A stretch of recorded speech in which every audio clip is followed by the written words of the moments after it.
Hallo und herzlich willkommen zu Tipps und Tricks rund um die optimale Nutzung digitaler Technik. Mein Name ist Arno Burger und heute geht es um eine ganz neue Funktion in Outlook, mit der man E-Mails mit Microsoft Teams teilen kann.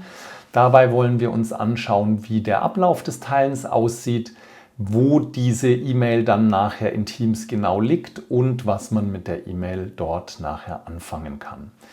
Der Ablauf in Outlook sieht so aus: Ich markiere die E-Mail oder öffne die E-Mail, die ich mit Teams teilen möchte, wähle dann den Knopf in Teams teilen und komme in einen Dialog, in dem ich jetzt Personen für den Chat oder Gruppen oder auch einen Kanal auswählen kann. Ich wähle mal hier den Kanal M365 Inhalte, habe jetzt die Möglichkeit, hier noch eine Nachricht dazu einzugeben und kann dann noch entscheiden, ob ich die Anlagen einschließen will, und dann teile ich diese E-Mail mit Teams und kann jetzt auch von hier direkt zu Teams wechseln, und in Teams erscheint jetzt gleich hier die E-Mail.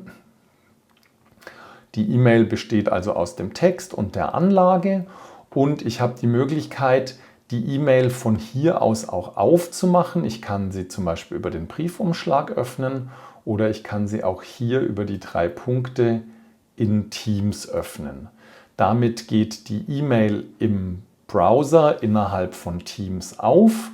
Ihr seht hier auch, dass es sich um ein sogenanntes EML-E-Mail-Format handelt. Und was ihr hier seht, ist, dass es etwas länger dauert. Das ist etwas, was mir jetzt öfter aufgefallen ist. Könnt ihr ja mal beobachten, wie das bei euch ist. Und dann ist die E-Mail offen und ich kann die E-Mail hier lesen. Wenn wir mal schauen über die 3-Punkte-Menü, das 3-Punkte-Menü hier rechts, dann gibt es den Befehl in SharePoint öffnen. Und da sehen wir sehr schön, wo diese E-Mail und die Anlage abgelegt wird. Wir sind nämlich hier in unserem Team und dort unter Dokumente in dem Kanal M365 Inhalte, und dort ist ein neuer Ordner angelegt worden, E-Mail Messages, und dort hat die SharePoint-App diese E-Mail und auch die Anlage hineingelegt. Das heißt, ich kann jetzt mit der E-Mail hier arbeiten, auch mit der Anlage arbeiten, und ganz konkret liegen diese Daten aber in SharePoint und sind dort natürlich auch den Berechtigungen unterworfen. Was kann ich jetzt mit dieser E-Mail hier machen? Ich kann die E-Mail ganz normal, wie jede Unterhaltung, wie jeden Beitrag, kann ich die hier speichern, um schneller darauf zugreifen zu können. Ich kann sie bearbeiten, löschen und so weiter. Das kennt ihr, das geht alles damit. Was für mich jetzt die Frage war, ist, wie kann ich denn diese E-Mail jetzt nachträglich beantworten?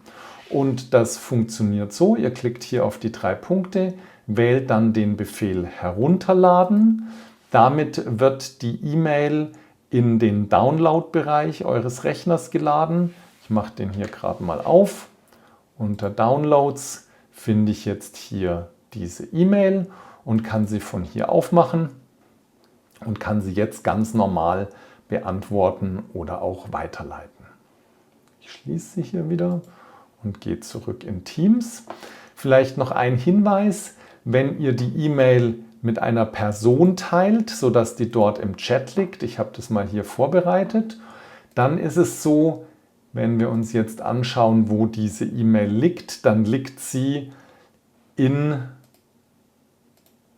SharePoint öffnen, sie liegt in eurem persönlichen OneDrive und dort unter eigene Dateien, Microsoft Teams Chat-Dateien, und hier ist die E-Mail angelegt und auch die Anlage dazu. Und ihr seht auch hier, SharePoint-App ist sozusagen die Funktion, mit der das abgelegt worden ist. Ja, ich hoffe, ihr könnt für euren Arbeitsalltag damit was anfangen. Ich würde mich freuen, wenn ihr mir in die Kommentare hier in YouTube schreibt, in welchen Fällen ihr das besonders praktisch findet. Oder auch sonst, wenn bei euch im Ablauf irgendetwas anders ist. Ist ja eine sehr neue Funktion, da gibt es dann manchmal doch das eine oder andere, was noch nicht perfekt funktioniert. Schreibt es gerne hier in die Kommentare. Ich freue mich, von euch zu hören. Das war's für heute. Ciao, euer Arno.